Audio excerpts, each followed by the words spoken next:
There were two men in Las Vegas in 1969 who each believed with complete sincerity that they understood what popular music required. They had never agreed on what that meant. They had never been in the same room long enough to find out. Frank Sinatra had built his world on restraint, on the conviction that a great song required space, that emotion was most powerful when it was implied rather than expressed, when the singer suggested rather than demonstrated, when the voice served the lyric rather than overwhelmed it. His entire career had been a sustained argument for this principle. 40 years of recordings, live performances, and late-night sessions in recording studios across America, all of it pointed toward the same idea. Hold back. Let the silence do the work. Trust the listener to meet you halfway. Tom Jones had built his world on the opposite of that. Full commitment, nothing held back. The voice as a physical force, directed without apology at whoever happened to be in the room. He did not suggest. He declared. He did not imply. He delivered. The restraint that Sinatra had spent decades perfecting was, for Tom, not a discipline, but an absence, a space in the performance where something important should have been. These two philosophies had coexisted in the same industry for years. They had coexisted without resolution and without confrontation, because the men who held them had occupied different corners of the same world, different eras, different rooms, different ideas about what a song was for. In 1969, in Las Vegas, that distance finally closed. And what Sinatra said when it closed was something Tom Jones spent the rest of his career quietly thinking about. Las Vegas in 1969 was not the city it would later become. It was still, in the deepest sense, a working city, a place organized around the performance of live music for paying audiences, where the showroom was the central institution, and the performer at its center was not a brand or a spectacle, but simply a singer, doing the most demanding job in popular entertainment for 2 hours a night, 6 nights a week, in a room built to test everything they had. The lights were not designed to flatter. The acoustics were not designed to hide. The audiences who came to the large showrooms of the Strip in 1969 were not passive. They had paid well, traveled far in many cases, and arrived with expectations that had been shaped by years of hearing about what Las Vegas could do, what it felt like to be in a room with a performer who was giving everything they had to the specific 2 hours you were watching. That was the promise the city made, and the performers who kept it night after night for weeks and months at a time were the ones the city remembered. Tom Jones had been performing in Las Vegas for 1 year. In that year, he had become something the city had not entirely expected, not because he had surprised anyone with his talent, but because the specific quality of his performance had proven more durable, more scalable, and more genuinely suited to the demands of the large showroom than the industry had predicted. The Strip had seen British acts before. It had seen pop stars come through for a residency and leave having demonstrated that the showroom and the chart-oriented recording artist were not natural partners. Tom Jones was different. The showroom suited him in a way that was almost structural, as if the room had been designed with his voice in mind, or as if his voice had been prepared through years of Welsh working-class pubs and small European venues for exactly this scale. He was 29 years old. He was at the peak of his first peak, the particular moment in a performer's career when everything they have built is functioning perfectly, when the voice is in full development and the stagecraft is caught up with it, when the confidence is earned rather than assumed. This is Tom Jones. His television variety show on ABC was in its first season and drawing significant audiences. The singles were charting, the residency was selling out. By every available measure, Tom Jones in 1969 was exactly where he was supposed to be. Frank Sinatra in 1969 was a different kind of figure. He was 53 years old, and he had been famous for longer than Tom Jones had been alive. He had survived the collapse of the big band era that had made him, the lean years of the early 1950s when his career appeared finished, the extraordinary comeback of the mid-1950s that had made him into something larger than a singer, a cultural institution, a standard against which other male vocalists were measured whether they wanted to be or not. He had done things in a recording studio and on a concert stage that had not been done before him and had not been improved upon since. He was, in 1969, the definition of what the American popular song tradition looked like at its highest level of execution. He carried this understanding lightly, in the way that men who have genuinely resolved their relationship with their own legacy tend to carry it, not as a burden, not as a point of pride, but as a simple fact about who they were and what they had made. He did not need validation from Las Vegas in 1969. He was Las Vegas, in a sense that very few performers could claim. He was also, in 1969, watching his world change in ways that were not entirely comfortable. Rock and roll had arrived a decade earlier and had reorganized the popular music landscape around a different set of values, louder, rawer, less interested in craft and more interested in energy, less concerned with the song and more concerned with the feeling.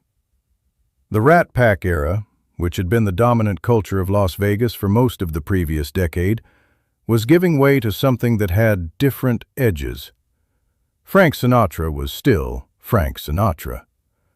But the world that had made that name the most important in American popular music was not the world that existed in 1969, and Sinatra was too intelligent and too honest not to know it. He had come to Las Vegas that week not to perform, but to be present, to move through the rooms, the corridors, the late-night gatherings that constituted the social life of the Strip, in the way that powerful and respected men moved through spaces they had helped build. He was not hiding. He was not retreating.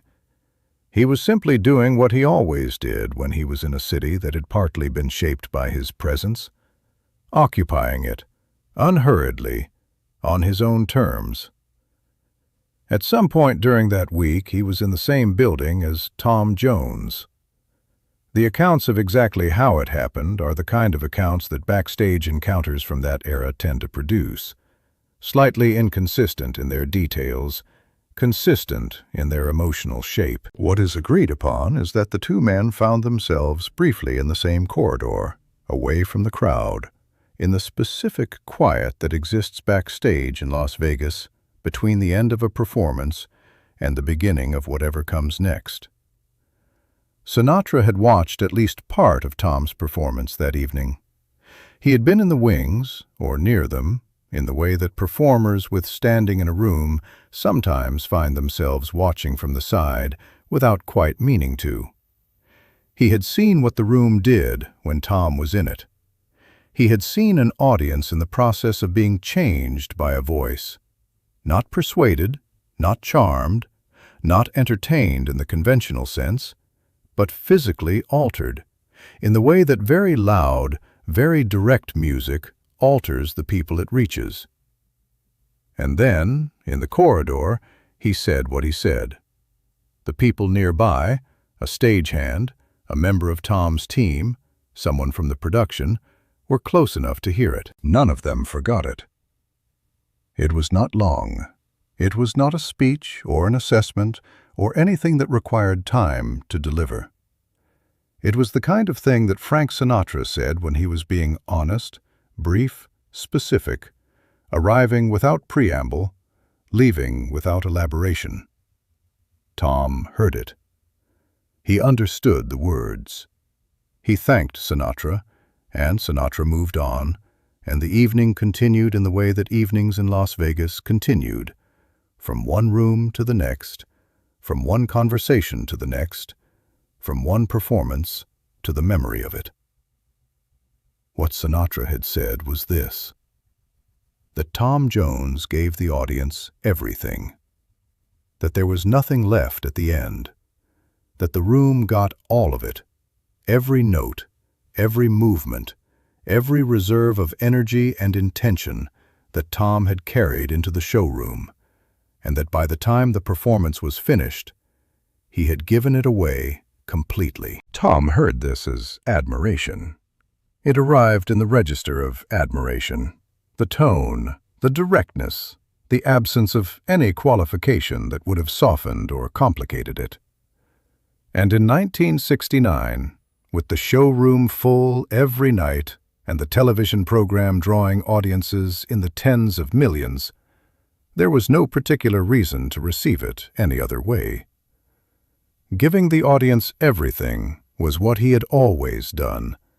It was what he had been taught by Welsh chapels and working-class pubs and small rooms in Europe where you gave everything or you gave nothing. And it had worked demonstrably, undeniably, in every room he had ever stood in. Sinatra was confirming what the audiences had already told him.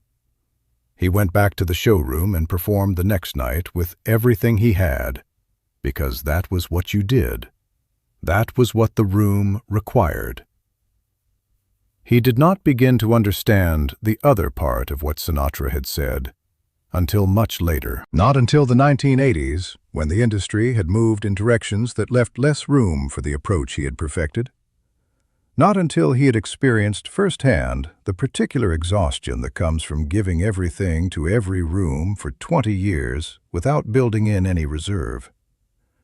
Not until he had come out the other side of that, through the art of noise collaboration, through the late career reinventions, through the decade that began with people writing respectful obituaries for his commercial relevance and ended with him on stages larger than any he had performed on before. What Sinatra had meant was not simply admiration. It was both things at once: admiration for the capacity and something adjacent to concern for the cost. The performer who gave the audience everything had made a particular bargain: complete presence in exchange for complete expenditure. It was not wrong. Sinatra had not said it was wrong. He had simply named it in the specific way that a man who had chosen differently names the choice he sees someone else making, without judgment, without instruction, simply as an acknowledgement that a choice has been made and that choices have consequences. The consequence for Tom Jones was a career that had to be rebuilt more than once. Not because the voice failed, the voice never failed, but because the approach that had made the first decades so extraordinary had left very little in reserve for the transitions that followed. The art of noise had helped. Moose tea had helped. The willingness to keep working through the quiet years had helped, but the capacity to do those things, to keep finding the voice after the world had temporarily stopped listening for it, had required a kind of discipline that Sinatra, in the corridor in 1969, had been gesturing toward without quite naming. What one generation says to the next is not always received in the moment it is offered. The words arrive correctly. The meaning travels more slowly. By the time Tom Jones fully understood what Frank Sinatra had told him on that Las Vegas evening, both men were old enough that the conversation could not be resumed. But the things Sinatra had seen The specific quality of the bargain Tom Jones had made with his own voice, and what it would eventually cost, had been seen clearly, named precisely, and offered to the younger man as the most useful thing Sinatra had to give him. Not a warning, not advice, not the professional generosity of one singer endorsing another. Something more honest than any of those things.